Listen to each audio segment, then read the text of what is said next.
Bienvenidos al capítulo 2 de este tutorial básico de Python. En este vídeo vamos a hablar de funciones.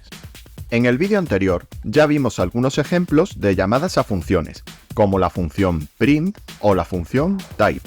Python ofrece una gran cantidad de funciones listas para utilizar. Algunas de ellas, que probablemente te serán muy útiles en el futuro, son las funciones de conversión entre tipos. Te voy a enseñar algunos ejemplos. Aquí podemos ver cómo convertimos una variable de tipo entero a la que le hemos asignado el valor 1 a tipo coma flotante, usando la función float. El tipo coma flotante se utiliza para expresar números que tienen parte decimal. También podemos hacer lo contrario, convertir un número de coma flotante, por ejemplo 1,5, a entero, aunque perdemos la parte decimal durante la conversión. Ahora vamos a volver a usar la función float, pero pasándole una cadena de texto. Date cuenta que el número está entre comillas.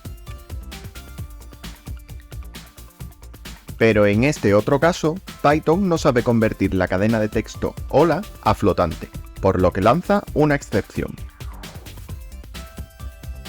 Puesto que Python es un lenguaje que se utiliza mucho en el ámbito científico, cuenta con un montón de funciones matemáticas útiles. Para poder usarlas, primero tenemos que importar el módulo que las contiene, en este caso, el módulo math. Por ejemplo, aquí podemos ver cómo se calcula la raíz cuadrada de 9 utilizando la función sqrt. Como te he comentado, esta función se encuentra dentro del módulo math y hay que acceder a ella a través del operador punto. En general, para llamar a una función es necesario escribir su nombre seguido de un paréntesis. Dentro del paréntesis, separados por comas, escribiremos los argumentos que reciba esa función. Más adelante en el vídeo hablaremos de esto en más profundidad. Antes que nada, debemos dejar claro qué es lo que entendemos por función.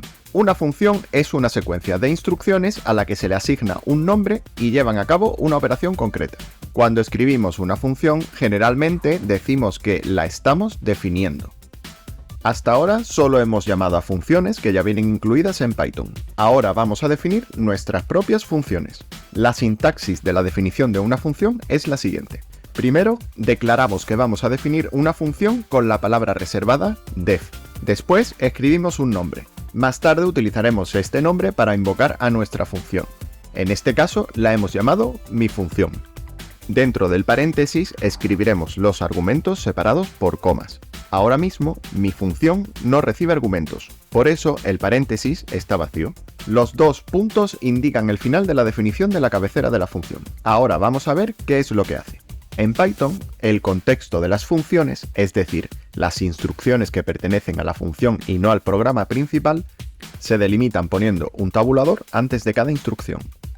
Como puedes ver, esta función tiene 4 instrucciones. En la primera, declaramos la variable saludo y le asignamos una cadena de texto. En la segunda, declaramos otra variable que llamamos despedida y le asignamos otra cadena de texto. En la tercera, declaramos otra variable y le asignamos la suma de las dos anteriores. Y por último, sacamos el resultado por pantalla. Como ya hemos terminado de definir nuestra función, las siguientes líneas no tienen que tener tabuladores al principio. Ahora vamos a llamar a la función que acabamos de crear. Escribimos su nombre y dejamos el paréntesis vacío, ya que no recibe ningún argumento. Ejecutamos el script y vemos cómo nos saca por pantalla las dos variables concatenadas. Ahora vamos a introducir otros dos conceptos, los argumentos o también llamados parámetros de una función y el valor que devuelve. Como puedes ver, la siguiente función se parece bastante a la anterior, solo que esta vez se llama suma y en el paréntesis vemos dos argumentos separados por comas. El primero se llama sumando 1 y el segundo se llama sumando 2. Dentro de la función solo hay una instrucción, con otra palabra reservada, return. La expresión que viene justo después de esta palabra vemos que es la suma de sumando 1 y sumando 2. Esto es lo que va a devolver nuestra función. Ahora vamos a llamarla 3 veces, asignando el resultado de la ejecución de cada una de ellas a una variable. Como parámetros, vamos a meterle a cada una de las llamadas los dos números que queramos. Como se ve en la salida, para cada una de las llamadas a la función suma se obtiene como respuesta la suma de los dos números que se les han pasado como parámetros. En Python, las instrucciones se van interpretando de una en una, empezando por la de más arriba y terminando por la de más abajo. En nuestro ejemplo hemos definido la función antes de llamarla. De otra forma, Python no conocería la definición de la función y lanzaría una excepción. Al orden en el que se ejecutan las instrucciones lo llamamos flujo de ejecución. Por último, me gustaría hablarte del contexto de una función.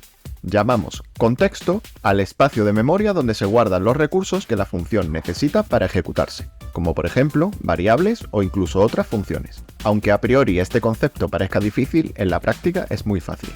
Por poner un ejemplo práctico, tanto los argumentos como las variables que se definen dentro de una función solo son accesibles desde ella.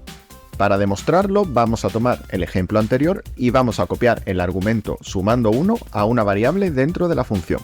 Ahora vamos a intentar imprimirla por pantalla, tanto dentro como fuera de la misma. Como puedes ver, cuando la imprimimos desde dentro, todo funciona bien.